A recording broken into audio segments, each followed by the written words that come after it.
Thank you for sharing your love with me. I promise na kasama mo ako sa lahat ng bagay. Makikinig sa lahat ng kwento mo. Ikaw yata ang paborito kong catching season. Thank you sa lahat ng ginagawa mo para sa akin at sa nabuo nating pamilya. Ikaw yung binigay ng greatest blessing sa buhay ko. Mahal kita habang buhay. Marriage is designed by God. Hindi ito kultura o tradisyon nating mga Pilipino. We need to recognize God in our marriage because God is the God of good relationship.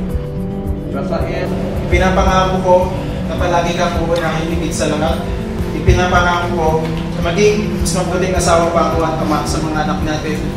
Ipinapangako ko rin na nasa tabi mo lang ako palagi sa oras na ikaw ay nahihirapan at may pinagdadaanan.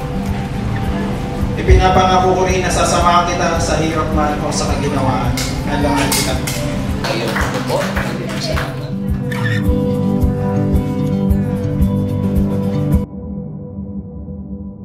Ngayong taon, tayo titira sa ilalim ng isang bubong.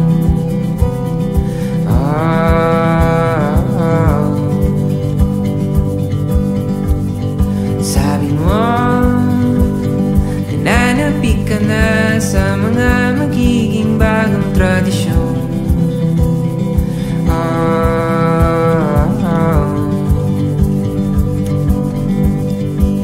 At di na malungkot ang iyong Pasko,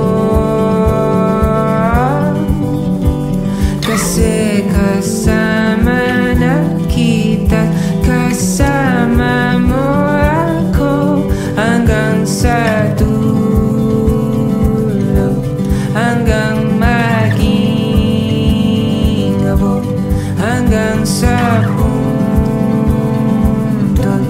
hanggang maging alikabok.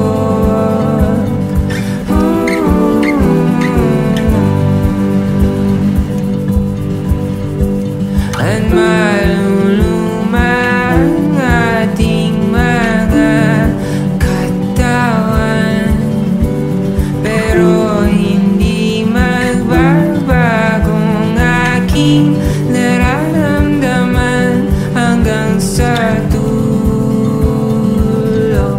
hanggang maging abot, hanggang sa puntod, hanggang maging alikabok.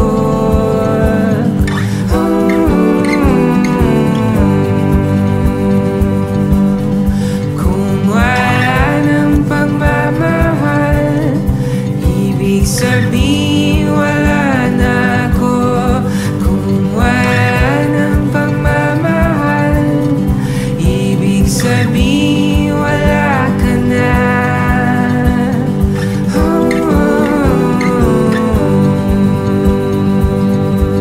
Hanggang sa dulo, hanggang maging abot. Rafael, tinatanggap mo ba si Princess bilang iyong asawa?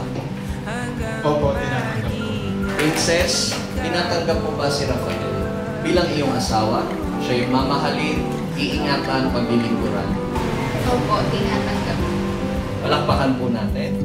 Ngayong taon, tayo titira sa ilalim ng